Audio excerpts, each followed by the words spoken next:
তুমি আৰু মই পৰা আমি হোৱালৈকে চিৰদিন কাষত থকাৰ প্ৰতিশ্ৰুতি দিছিল তেওঁ। প্ৰতিশ্ৰুতিৰে বিগত 2020 চনত এক হৈছিল দুয়ো। কিন্তু আজি তেওঁ অকলশৰীয়া কৰি গুচি গ'ল। এগৰাকী দুৰ্ভগীয়া মাতৃৰ কাহিনীৰে আজিৰ আমাৰ এক বিশেষ প্ৰতিবেদন।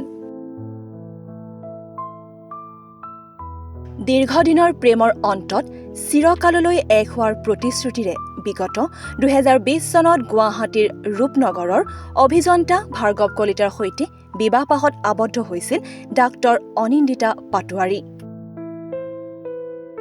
বিবাহৰ পিছতো নিজৰ অধ্যয়ন বৰ্তাই ৰাখিছিল ডাক্তৰ অনিন্দিতাই।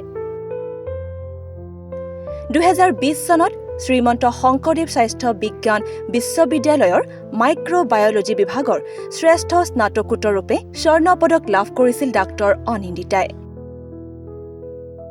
সকলোবোৰ ঠিকেই চলি আছিল আৰু বিবাহৰ 3 বছৰৰ পিছত তেওঁলোকৰ মাজলৈ এটি পুত্ৰ সন্তানো আহিছিল।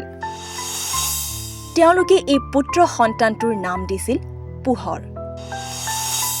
সেইদিনা আছিল পোহৰৰ এবছৰীয়া জন্মদিন। অতি আনন্দ আছিল সকলো। কিন্তু বিধিৰ বিধান কোনে ৰখাব পাৰে? তেওঁলোকৰ সুখবোৰ যেন আধাতে কাঢ়ি নিলে ভগৱানে।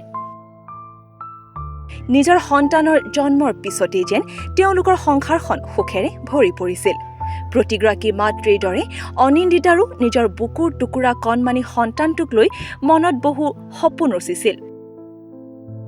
এদিন নিজৰ সন্তানটোৰ সৈতে সময় অতিবাহিত কৰি থকাৰ সময়তে মাতৃ অনিন্দিতাৰ হঠাতে স্বাস্থ্য বেয়া হৈ পৰে। স্বাস্থ্যৰ অৱনতি ঘটাত অনিন্দিতাই নিজৰ কণমানি সন্তানটোক লৈ স্বামীৰ সৈতে চিকিৎসালয়লৈ যায়। চিকিৎসকে কয় যে অনিন্দিতা এক দুৰাৰোগ্য ৰোগত আক্ৰান্ত হৈছে, তেওঁৰ হাতত আৰু অধিক সময় নাই। চিকিৎসকৰ মুখৰ পৰা এই কথাষাৰ শুনিয়ে যেন ভৰিৰ তলৰ মাটি খহি পৰে ভাৰ্গৱ অনিন্দিতাৰ। দুয়োৰে যেন হিতাহিত জ্ঞান নোহোৱা হৈ পৰে। লাহে লাহে দিন বাগৰাত অনিন্দিতাৰ স্বাস্থ্যৰ অধিক অৱনতি ঘটাত তেওঁক পৰিয়ালে খানাপাৰাৰ হেল্থ চিটি হস্পিটেলত ভৰ্তি কৰায়। সেই সময়ত তেওঁৰ ওচৰত স্বামী ভাৰ্গৱেই সহায়ৰ হাত হৈ অনবৰতেই ছাঁৰ দৰে থাকি অনিন্দিতাক শুশ্ৰূষা কৰিছিল। অনিন্দিতাই নিজৰ অন্তিম ইচ্ছা হিচাপে মৃত্যুৰ পূৰ্বে তেওঁ নিজৰ সন্তানটোৰ প্ৰথম জন্মদিনটো পালন কৰিব বিচাৰিছিল, যি তেওঁৰ এটি সপোন আছিল। উজ্বলাই ৰখাৰ আশাৰে এবছৰ ধৰি মাতৃ অনিন্দিতা যিটো বিশেষ দিনলৈ অধীৰ আগ্ৰহেৰে অপেক্ষা কৰি আছিল, সেই বিশেষ দিনটো সময়ত আহি পৰিছিল। যোৱা 9 নৱেম্বৰত কণমানি পোহৰৰ এবছৰীয়া জন্মদিন আছিল। কিন্তু নিয়তিৰ নিষ্ঠুৰ পৰিহাস। ভাৰ্গৱে কোলাত সন্তানটোক লৈ অনিন্দিতাৰ ওচৰলৈ যায়।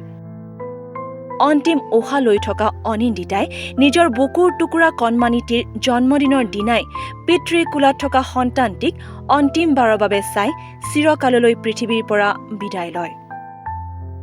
কণমানিটোক সান্তনা দিবলৈ পিতৃ ভাৰ্গৱৰ লগতে কণমানিটোকো সান্তনা দিবলৈ আত্মীয়ৰ কাৰোৰে যেন মুখত শব্দ নাছিল। কেৱল কণমানিটোৰ মুখলৈ চাই তেওঁলোকৰ চকুৰ পৰা অশ্ৰু নিগৰি আহিছিল। নিউজ ডেস্ক ৰিপৰ্ট, দি নৰ্থ ইষ্ট।